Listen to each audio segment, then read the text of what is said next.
Hallo, schön, dass ihr dabei seid. Ich bin Katharina und arbeite bei Amnesty zu Frauen LGBTI Rechten, das heißt den Menschenrechten von lesbischen, schwulen, bisexuellen, trans- und intergeschlechtlichen Menschen. Und ich freue mich total, weil wir heute mit Melike und Özgür sprechen. Und bin sehr gespannt, mit ihnen zu sprechen. Sie sind beide Teil unseres diesjährigen Briefmarathons. Und ich versuche uns jetzt einfach mal zu verbinden und schaue, wen ich hier so treffe. Genau, da ist Özgür auch schon.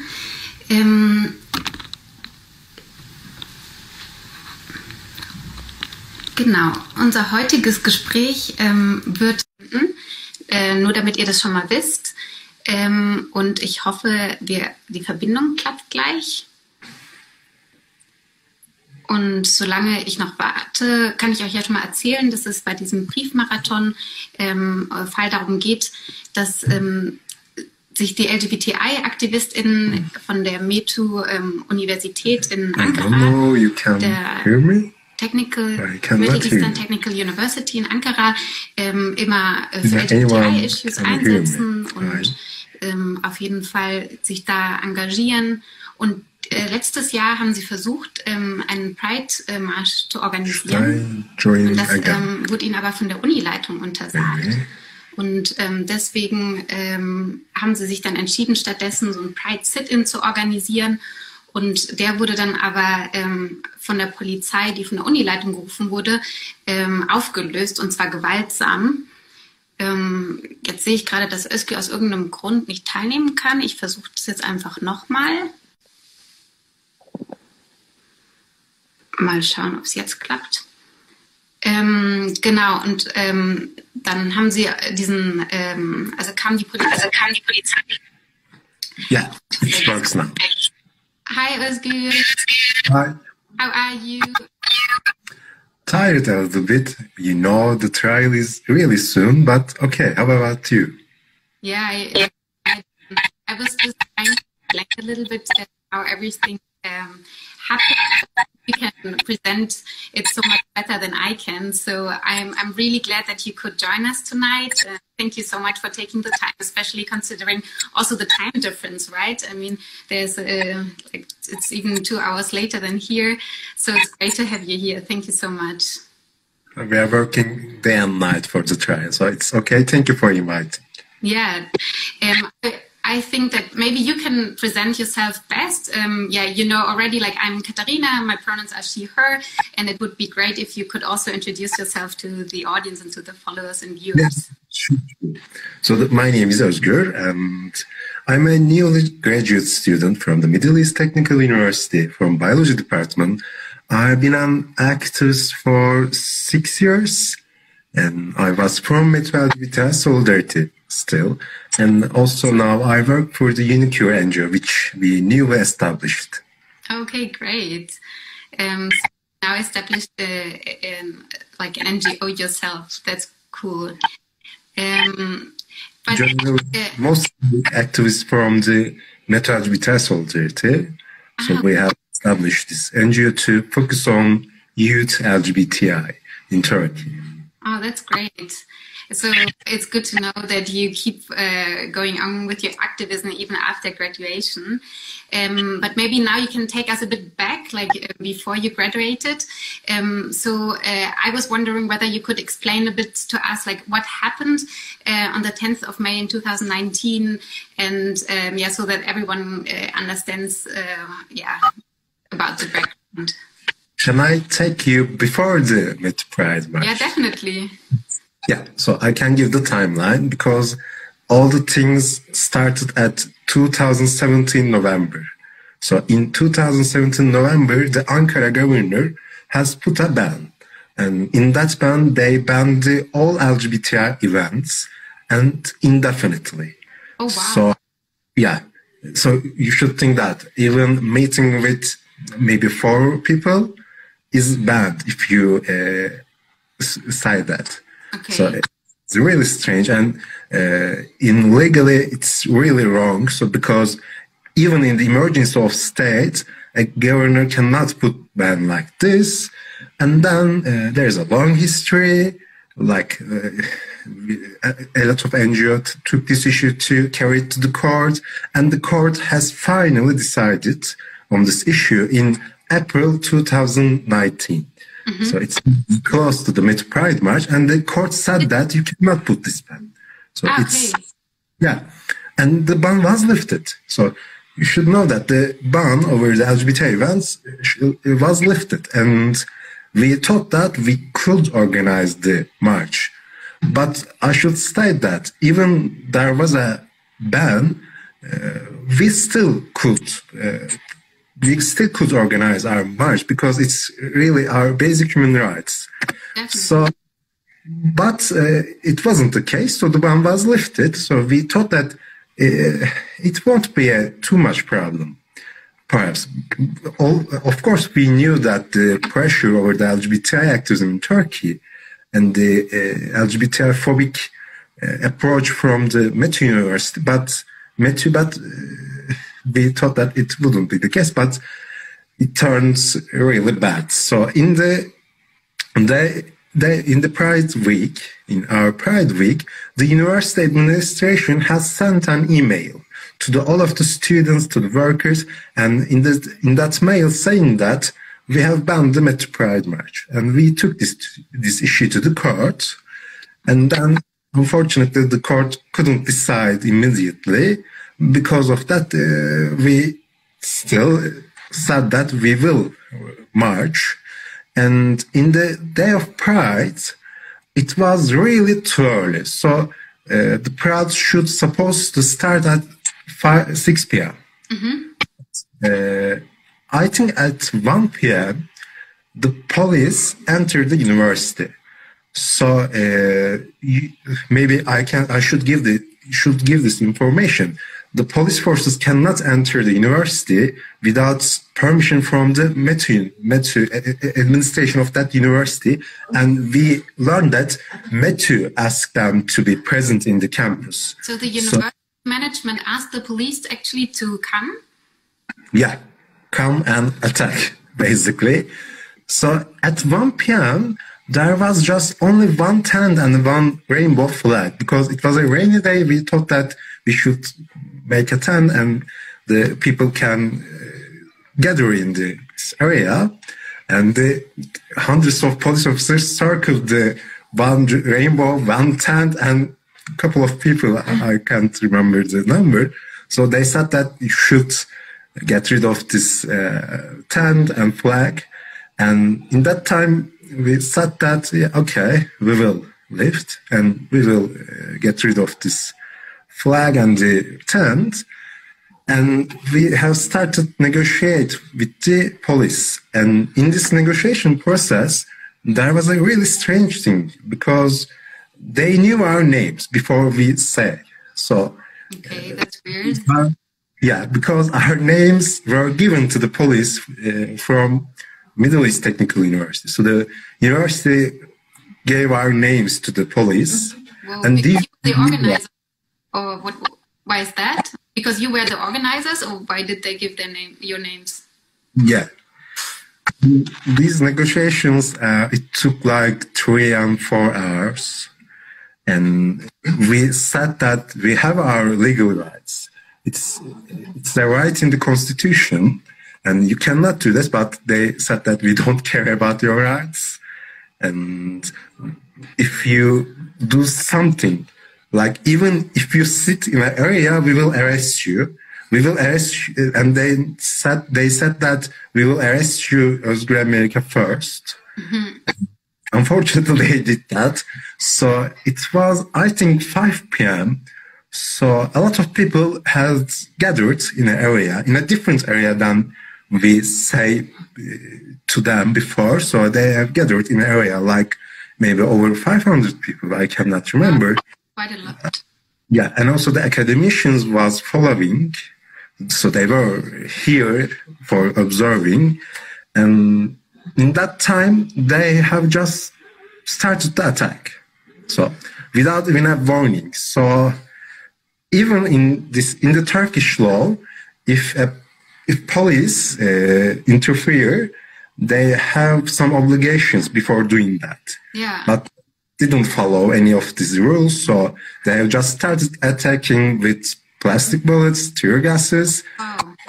Yeah, and they pointed up to the students, like the plastic bullets, and a lot of people hurt, unfortunately, and they have arrested us, me and Melike first, and then how many people? 21 people. So the sum was 23. So the protest took like 9 hours, and we set the crowd to disperse. Why we did say that? Because we thought that the people shouldn't hurt. Yeah. But we cannot decide on that, so people won't stop. So they didn't. Crazy. And also like the excessive use of force you are describing by the police, but like, was it the first time you had like a kind of experience that your human rights were violated, or that like any kind of discrimination, had something happened like this before at the university, or was it the first time? After this police attack, we always forget to talk about the disciplinary investigations and something like that. So we have took a lot of disciplinary investigation, but luckily, so the university has sent a disciplinary investigation to the faculty, but our teachers were great, actually. So they didn't let the university management to give any punishment to us, but it wasn't the same in the METU Pride March, unfortunately. So in that day, 23 people got arrested, one academician included. And after that, we have released in the night. So like at 1 a.m., I think. Oh. Yeah, but the violence was really, really bad. Yeah, it sounds horrible. And there are a lot of videos, like even the police cameras recorded that. But I thought that there are a lot of things happened too. Like in the police station, I heard a lot of chanting coming from the crowd. So the people in the university has went to the police station to support us. Okay, so it was very good. Support also. That's nice to know that you were not alone, but that also people were standing up for you. Yeah. Exactly. And in previous occasions also, like you had support from fellow students and the academics you were just saying, or how is that, like, are people more supportive when you have like an experience of backlash, or do you feel that they leave you alone? So, yeah, we have witnessed a really horrifying event, but after that, an amazing thing happened. So after the METU Pride March, the students went to the boycott. Like 90% of the students went to the boycott to protest the violence coming from the police in the METU Pride March. So it took 2 days. So the people didn't attend the classes. And the strange thing is that the academicians also has supported. So the NGO of the academicians has published a statement to support the students, and also the Union of Workers has went to the boycott, and it wasn't just the end. There were a lot of protests in the other universities too. Like in Boğaziçi University, they have marched to support the METU Pride March. So I think it triggered a magnificent thing to continue. But after that, after all of these events, there was a really bad thing too. So the students who got arrested in the METU Pride March lost their scholarships. Oh, really? I was just about to ask, what are the consequences you're facing after this Pride sit-in? So people were losing students were losing their scholarships? So in theory, it shouldn't be the case, but unfortunately it's not. So after the METU Pride March, police has sent the names to the youth minister, and the youth minister cut the scholarship. So in that time, there was no investigation, there was no trial. So all of these are really unfair. But I can give a good news. So we have won the case. We have carried this to the court, and we have won the case. So now students got back their scholarships. Okay, that's good to know that at least one thing you already won. Hopefully also you will win the next trial. So you said that one of the consequences were like losing the scholarship, but what other kind of consequences were you facing? So in a normal life, the police should be judged. The police should be in the court. And the METU administration, of course, but our lawyers asked to start an investigation, but they did not. The procurator office did not start an investigation to the police or to the METU administration. Instead of that, now we are in the court, so they have started a trial, and in that trial, let me give you the legal perspective. So they are accusing us to breaking the law of the public demonstration. So with this, they want to give punishment, imprisonment, 2 years, 2 years imprisonment. Yeah, that's the case. But there is one more important thing, I think. So I said that we have carried the METU administration issue to the court. So METU, yeah, you remember that METU administration has sent an email, and we have carried this issue to the court, and we have won that case. So it was an administrative court, and in the decision of the administrative court saying that METU Pride March is a right. So we are now hopeful about the criminal court too. So in the 10th of December, it will be the 4th trial like we are facing, and we hope that it will be the last one. So the decision will be made on a day like in International Human Rights Day. Yeah, so, exactly. So hopefully this is a good sign, right? That this day. So yeah, are you already expecting that there will be like a verdict on that day? We are hoping, but we cannot be sure, of course. And you should think that we are hopeful about winning the trial, but we cannot know that because it's really a political trial right now. So because of that, I think solidarity is really important, especially the international solidarity, I say. So even in the court, we have witnessed that the presence of the international observers has affected the behaviors of the judge. So the judge led us to give our statements freely. So we could do that. And I'm hoping that the international solidarity will do more. Yeah, hopefully like all the Amnesty support will help so that people will go on amnesty.de or briefmarathon.de and will sign the and like yeah, keep on fighting with you on your side. Yeah, that would be yeah. I hope that everyone will get engaged in this action. But I would also like to talk to your friend and who's also on trial. So if that would be all right for you, then I would just say thank you so much. It has been awesome to talk to you. Thank you for sharing what you experienced and also to call us to action. So it was really great. And thank you so much for taking the time, Özgür. I should be thanking. So these are really great, like seeing this support. So thank you again. Great. Thank you. So let's see how we can connect Melike. Now I'm like, I think, yeah, then I will try to connect. But yeah, I think I have to wait a little bit until Melike will connect.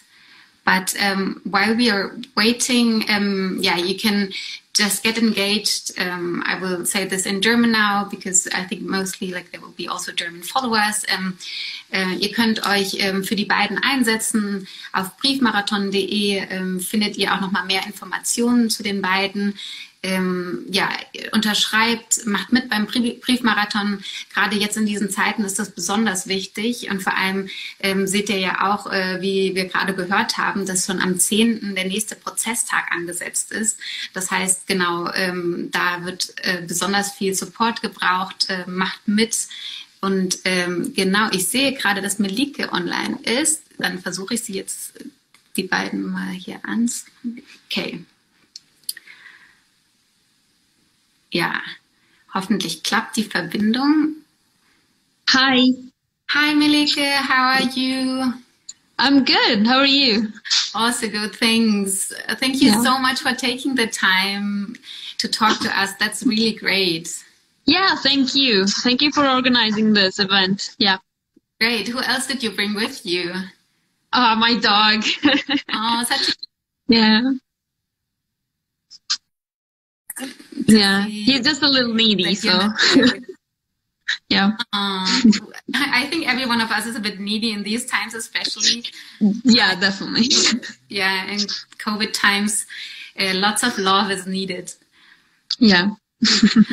We were already talking to Özgür, and they already told us a little bit about background and what happened on that day. So I think we are quite well filled in, but we would also like you to share your perspective with us.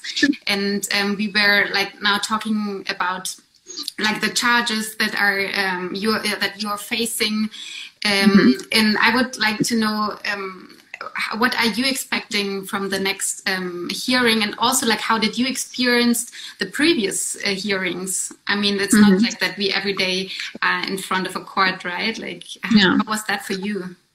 Yeah, so the first court date was actually the first time that I ever went to court, and because it's criminal court, there's always this pressure that just keeps mounting, with every single trial.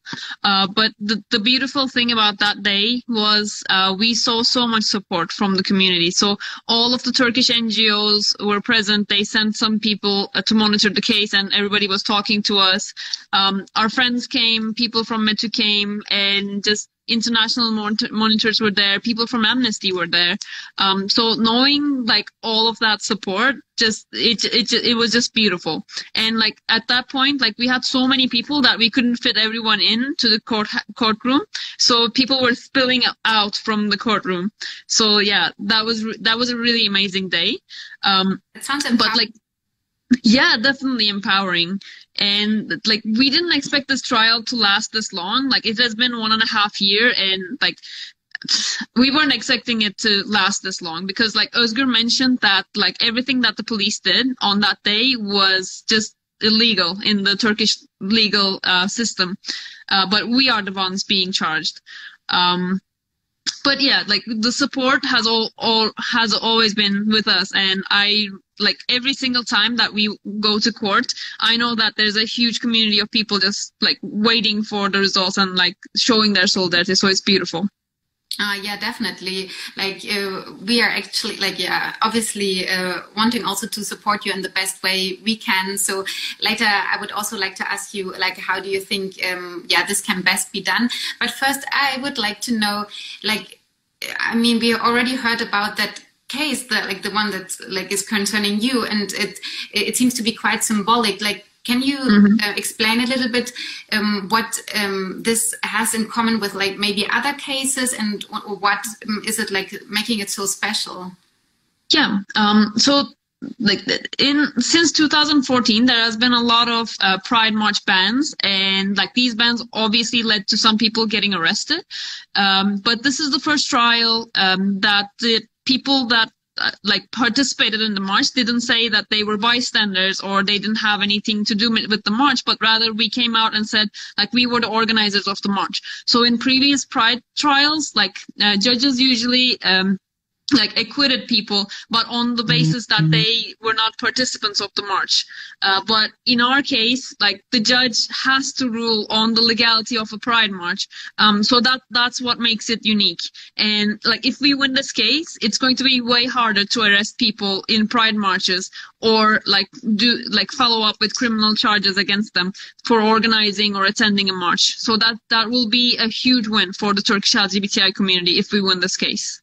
Yeah, that sounds great. So hopefully this will be the case, and yeah, fingers crossed. And you already said that it's like difficult for the LGBTI community. Maybe you can also set us like into perspective, like the context that the LGBTI community is facing right now in general in Turkey, and whether it has changed in recent years. Okay. So right now, like in Turkey, like around the country, we have LGBTI organizations popping up. So we know that there are like people that are trying to do activism around the country, even in the smallest places. But like unless you're in one of the larger cities, which are like Istanbul, Ankara, Izmir, it's really hard for an LGBTI person to find the community that they the community that then they can feel at home with, and also like unless you're in Istanbul, you cannot find any queer spaces to go to, like to read a book, to go out at night, or to just find some sense of community. So these things are really hard on LGBTI youth, especially. But like on the other side of that, there's this huge, vibrant community that like organizes through NGOs and through like civil spaces.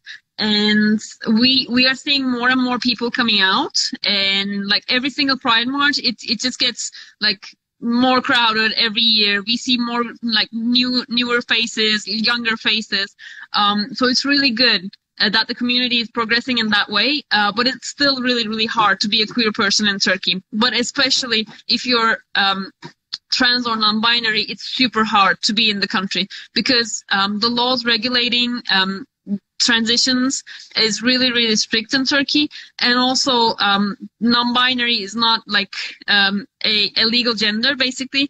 So every single day you have to make a conscious choice to, like, for example, just to go to the bathroom, you have to make a choice. So those are the things that people are battling with in the country. And also the police. Police is always breathing down your neck. And even right now, like I'm safe in my home, but every single moment I know that a police officer can come in through the door and arrest me. So knowing this just puts a weight on you. On what grounds? Sorry? On what grounds? On what grounds? So maybe I can give an example of like what happened. So 1 month after the METU Pride March, there was going to be the METU graduation ceremony, and me and Özgür, we were going to like join this graduation march. But like at 6 a.m. in the morning, like anti-terrorism units came inside our homes and took us into custody, saying that we were part of a terrorist organization and we were going to be held through the graduation ceremony in a cell. So we were taken into the anti-terrorism unit's cells, and we were kept there for an entire day. And this was all because there was an anonymous tip against us saying that we were part of an organization. And like after the day, they actually said, oh, there's no proof that you are connected to an organization. You're free to go. But then we lost a day and we lost our graduation. And then also like there's so much trauma connected with just the event.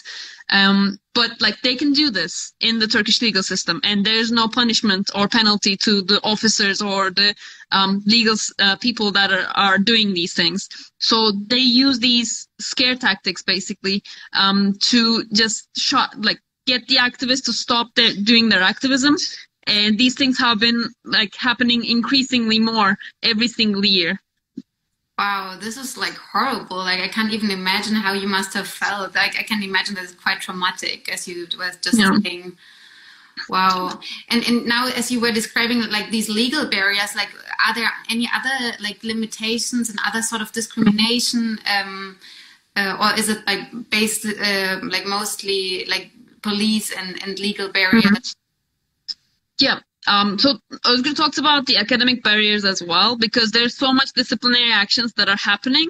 And also, like right now in Turkey, for an activist like myself, it is nearly impossible to get any kind of government funding for like my master's degree or my doctorate degree. So I cannot do any of those things in the country.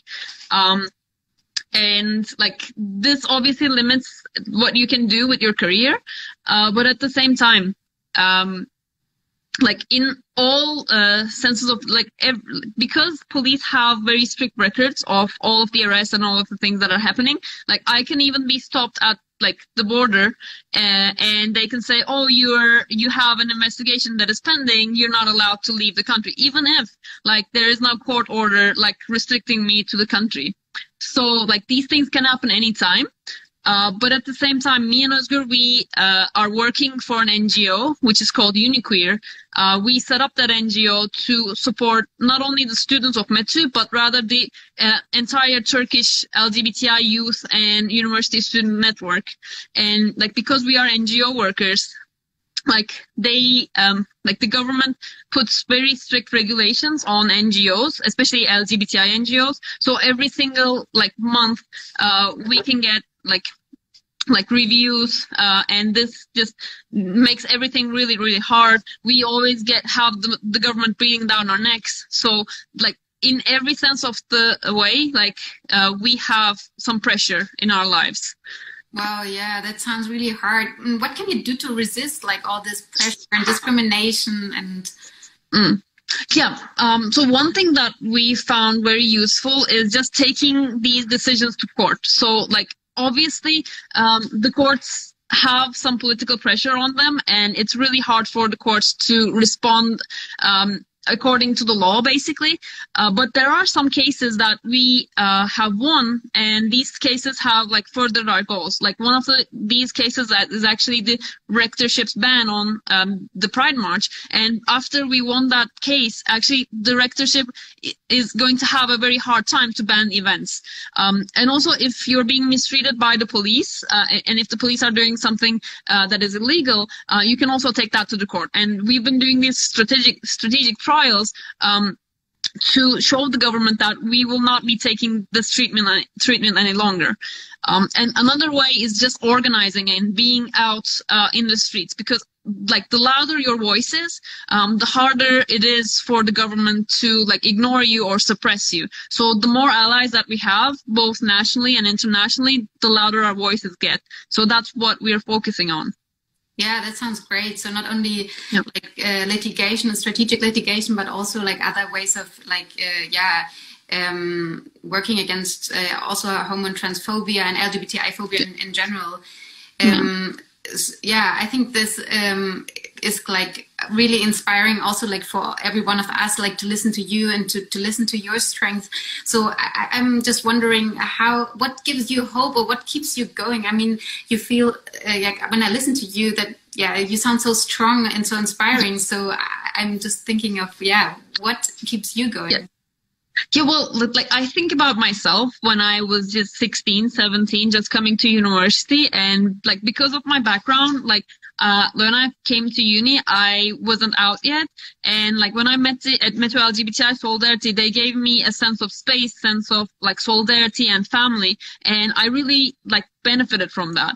And like right now, I know that there are tons of people, young people that are just coming to university or just like in high school, and they really need like people like myself that really can do these things to create spaces for them. Because like every single thing that I do is creating more and more space for them to be their own activists, and like they will do the same for the other generations as well. So like the activism that I do is like mostly not for myself, but rather the people that are going to be coming after me. And also I think about like every person that has fought to create the space that I have, because like the rights that we have and the freedom space that we have is actually created by all of the people that fought before us. So that's kind of the chain that we're trying to keep going.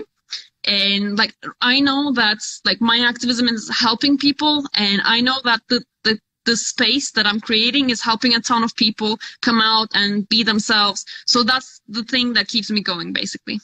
Yeah, great. Yeah, definitely true. Who you are and who you love should never be like an obstacle. And yeah, it's like your basic human right.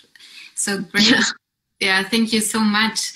I would like to ask you like one final question. So how could we here like support you best? Like I think many people all around the world, but also like especially here now in Germany, really would like to support you especially, but also the LGBTI community in Turkey in general. So what can we do? Yeah.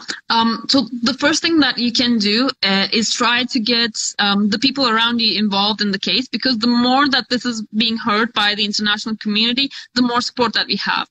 And also like getting like politicians involved, like EU parliamentarians, like people that are associated with the United Nations and the United Nations subgroups is really, really important, because they have some power over Turkey. And we would really like them to be involved more in the coming days, especially with the Turkish LGBTI situation that is happening.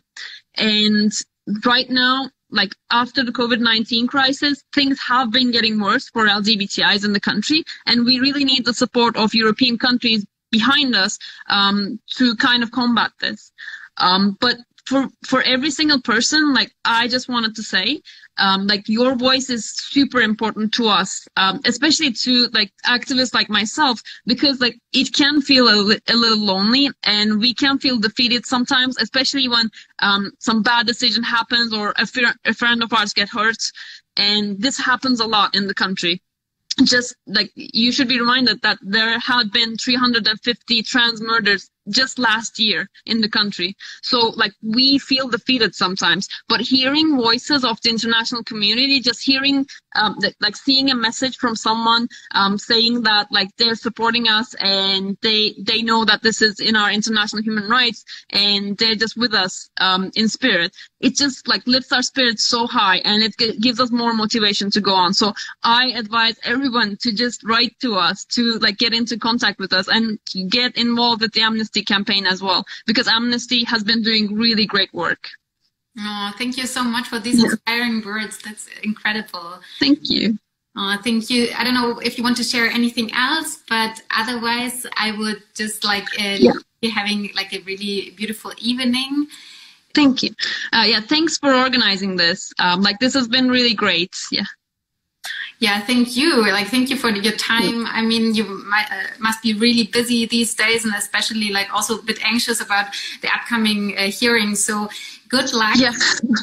Thank you so much for participating in this Insta talk. And yeah, I would say we keep in touch, and thank you and good luck, all the best. And I would encourage everyone to become involved, get active, connect and participate in the Right for Rights campaign. And also, I will say goodbye to you now, and then I will just say some final words in German. So goodbye to all of you. Ja, vielen lieben Dank, dass ihr dabei wart. Ihr habt jetzt hier live die beiden gehört. Auch unsere Queer Amnesty Gruppe, die TECO, hat eine super eine Aktionsanleitung geschrieben. Ihr könnt euch engagieren auf amnesty.de. Ihr könnt euch auch beim Briefmarathon auf der Webseite direkt einwählen, briefmarathon.de. Ich hoffe, euch hat es genauso inspiriert wie mich, und ihr bleibt dabei, schreibt Karten und Briefe, und wir hoffentlich sehen uns ein andermal weiter. Bis dann. Tschüss.